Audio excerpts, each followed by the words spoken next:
Yes, I salute you all. Thanks for always watching and hope you are all doing okay. Today we are under land law and today we are going to look land ownership in Uganda or the land tenure system that is happening or that is currently happening in what? In Uganda.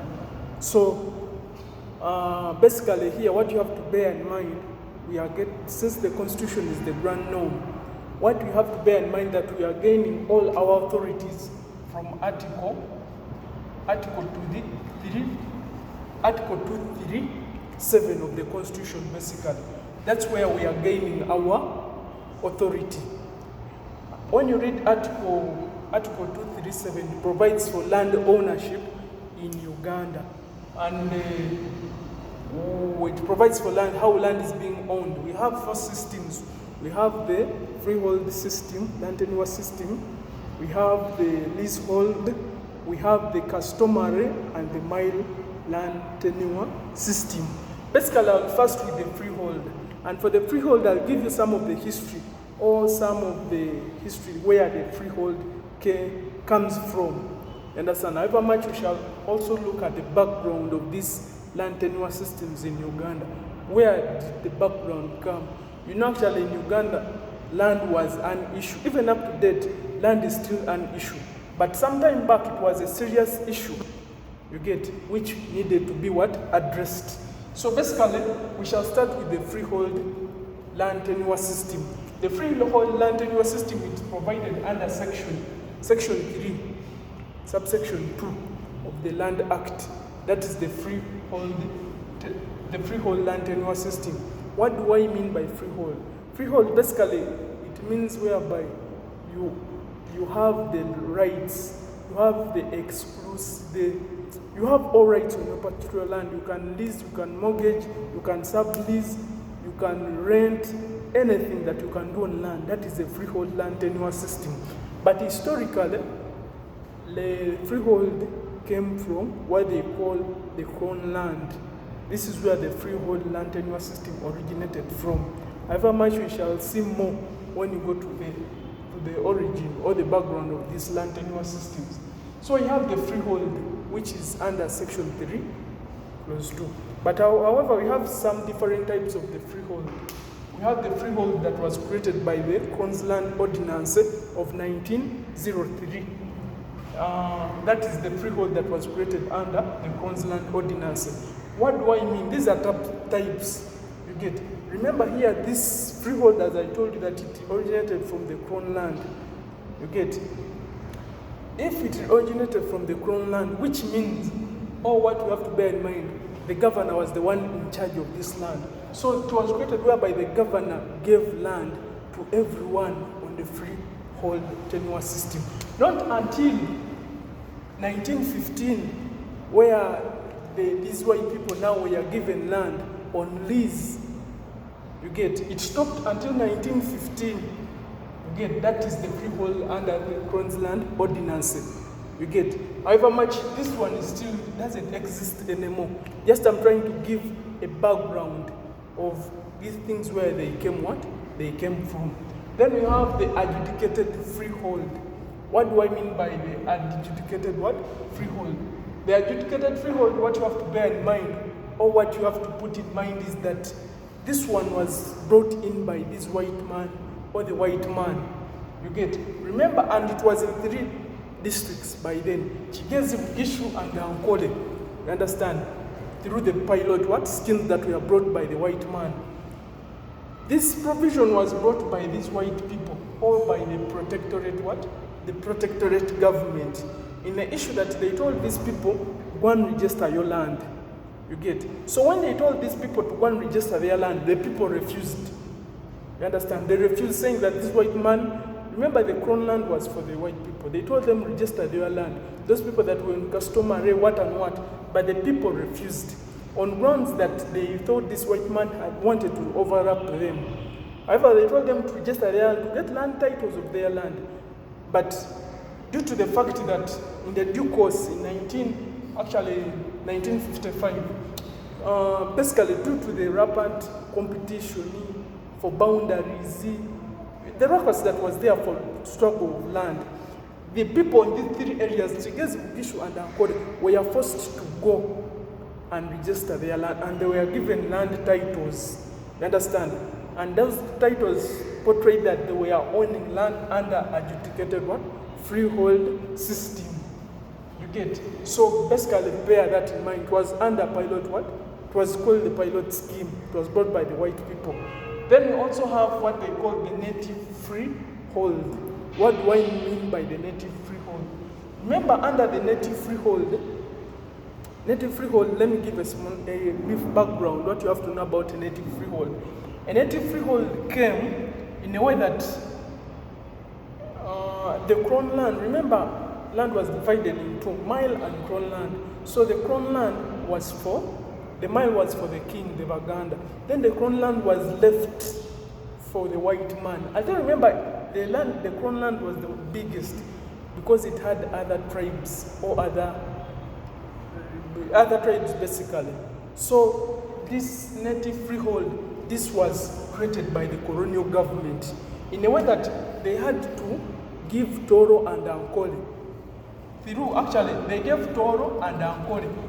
So under the 1900 Toro Agreement and also under the 1901 Ankole Agreement, this kingdom were given 255 square miles each.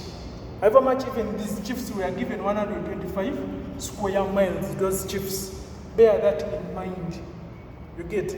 They were given. So basically that was the native freehold.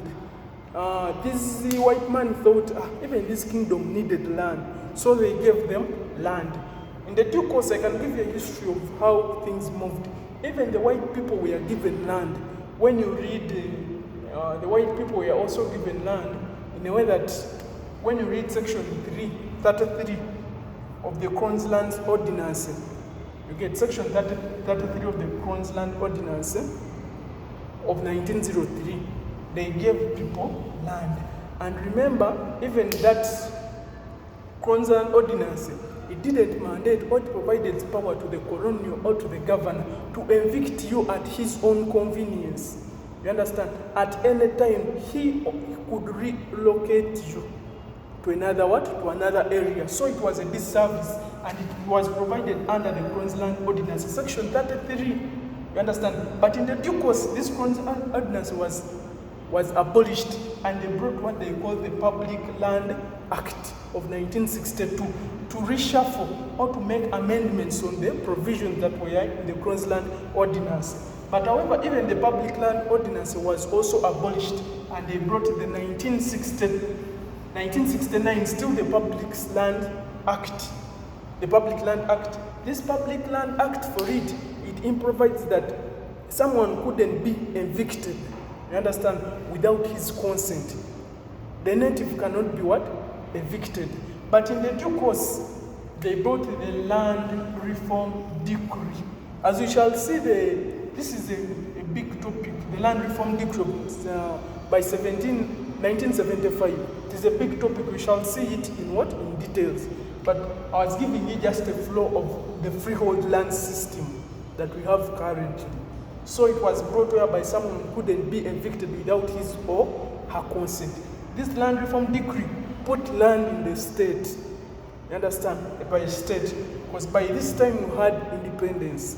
Remember, this white man, when they left for us independence, we struggled with land issues. That's why even up to date, the Uganda saying Twagala Biafra. But however, it is not an issue, just as it was sometime back. So that is a preamble of the freehold system. Then we have what they call the Mailo land system. The Mailo land system, it was brought under the 1900 Uganda Agreement, where land was divided into two. That is the Crown land and the Mailo land. That is the Mailo land. That is the difference between it, freehold and Mailo land. Mailo land was brought under the 1900 Uganda Agreement, and the freehold, it was under the Crown. But all rights, they call for exclusive possession of the land. It is provided under Section 3 of the Land Act. Section 3 of the Land Act. That's where we find the Mailo land. Section 3, subsection 4. So basically put that in mind on the Mailo land. We also have the Chibanja holders on Mailo land. When you read the case of Lukwago, versus Bakwa, Singh and another of 1959, it gives a difference or rights of a Chibanja holder and a Mailo land holder. It says that a Chibanja holder cannot be evicted by a Mailo holder because for him also stands conclusive rights on what? On land. You get, so bear that in mind. Still under, when you read section 29 of the Land Act, it provides that, or it provides for the lawful and the bona fide what? Occupants on land. So basically put that in mind. We shall see, when we shall see this, we shall look at section 29 more when we go to the equitable what? Interests. The equitable and legal interests. We shall look more on section 29. You get? So basically put that in mind about Mailo land tenure system. Then we have what they call the leasehold. The leasehold land tenure system. The leasehold is provided under section 3, subsection 5 of the Land Act. A leasehold, basically you own land for a particular period of time. You understand? Here the landowner is giving you exclusive possession, but is not giving you ownership. You understand? But you own that land for a particular period, for a long period of time. That is a leasehold.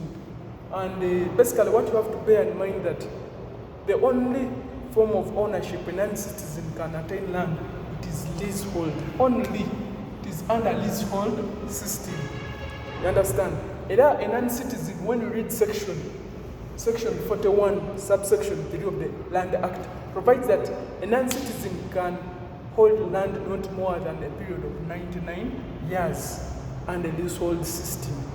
You get? Under leasehold system.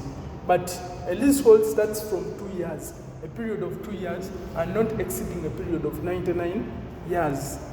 You get? This is the only form a non-citizen can own land in the Republic of Uganda.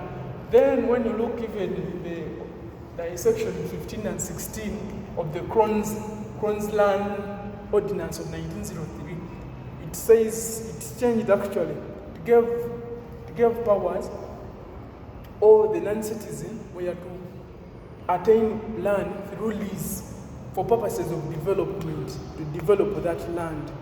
You get? Then when you go to customary land tenure system, customary, this is provided under section 3, subsection 1 of the Land Act, whereby customary, or what you have to bear in mind under customary land tenure, is that it's a system of land ownership governed and regulated by customary principles and usually sanctioned by customary what? Authority. That is customary. It is more so found in village areas. You get? It is more found in village what? Areas. You get? That's why even when you read shall continue, when you refer to the RTA, for customary land tenure is not recognized in the RTA, Registration of Titles Act. But however, it is also a form of land what? Ownership. But more so is form of customs, and based on the custom, inheritance. Your father dies, leave for you land, that is customary land tenure system. But however, nevertheless, we shall look at the different ways how customary can be turned into lease, into freehold, how a customary can be turned into freehold, how a leasehold can be turned into freehold, among others. We shall look under that conversion. So basically, those are some of the forms of land tenure system in Uganda currently. But don't relate it to the origin or the background. We shall look at the background independently. I've just given you where I've went behind on the origin. It was just to bring out the explanation what? Clearly. So thank you for listening, and that's all. Yeah, thank you for watching.